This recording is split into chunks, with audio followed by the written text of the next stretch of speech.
Okay mga ka-farmer, good day, magandang araw, Luzon, Visayas at Mindanao. Welcome back sa ating channel, LM Integrated Farming and Techniques. Ngayon mga ka-farmer, dito tayo sa saging. Share ko lang tungkol sa dahon na sobra-sobra. Ngayon mga ka-farmer, ito harvest na yan.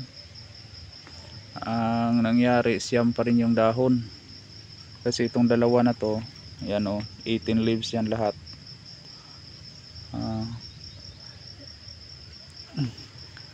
Mga ka-farmer, hindi maganda yung sobra talaga yung dahon, kaya hindi tayo nakapagbawas. Dapat pagdating ng mga isang buwan, dahil ito 6 na piling, 2, 4, 6 yun, 6 din, pero yung dahon nung during flowering niya, pagtanggal ng buds, 10, tapos 6 lang yung dapat 8 ang pinalusot ko noon. Tapos pagkadating ng isang buwan, wala pa kasing dahon na patay na matatanggal na, dapat nagbawas na yun Hindi kasi ako nakapagbawas, kaya yun, sobra ang mangyayari noon mga ka-farmer. Yung nutrients na pinaprocess ng tanim, nahuhold na lang doon sa dahon, hindi gaano niya maibigay doon sa bunga.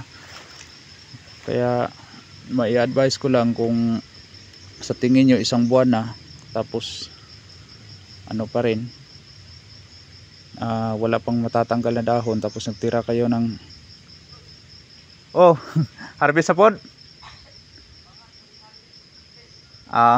pipino o palya, tapos ang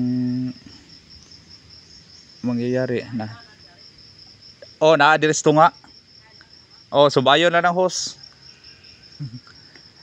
May dumaan yan yung buyer ko ng gulay. Harvest sila ng gulay doon sa kabila.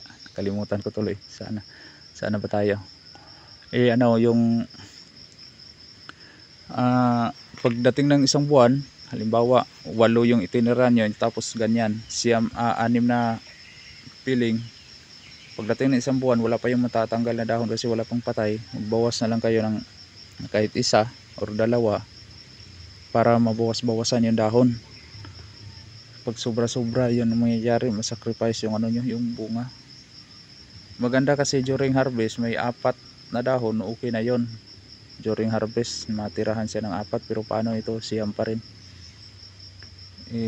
Pero nyo mga ka-farmer ha, observe nyo yung sigatuka sa sagingan nyo. Baka naman yung sigatuka hindi nyo nakukontrol, malakas, baka pagdating ng harvest 1, 2, 3 dahon na lang natitira. Ibig sabihin nun, o iba nga, NFL na talaga, gaya nito, nabali to ng uwak yung dahon. Siguro may 3 uwak na tumapo nito. Yun nga, may mga bakas ng kuko na bago pa, nabali ng uwak yan.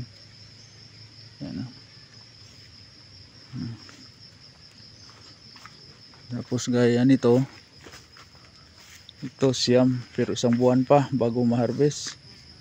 Tapos may siyam na dahon. Ito harvest yan ngayon 7, dapat 8 yung dahon niya, kaso nabali nung pag sungkit ng niyog, nahulugan, nabali yung isa. 1, 2, 3, 4, 5, 6, 7, 7 na piling, 7, tapos 10 tong dahon na tinira ko nung pag nito, nung pag tanggal ng puso. Kaya yun lang mga ka-farmer, advice ko, pag sobra-sobra yung dahon, magbawas na lang kayo.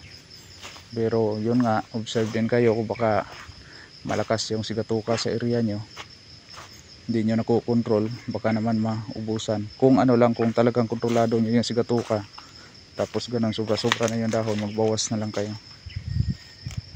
Okay, yun lang muna mga ka-farmer. Kung sa susunod, laging tatandaan, magsasakang may alam, ginhawang buhay, ngunit huwag lang ipagmayabang, sapagkat Diyos ang nagbigay. Maraming salamat. Bye bye.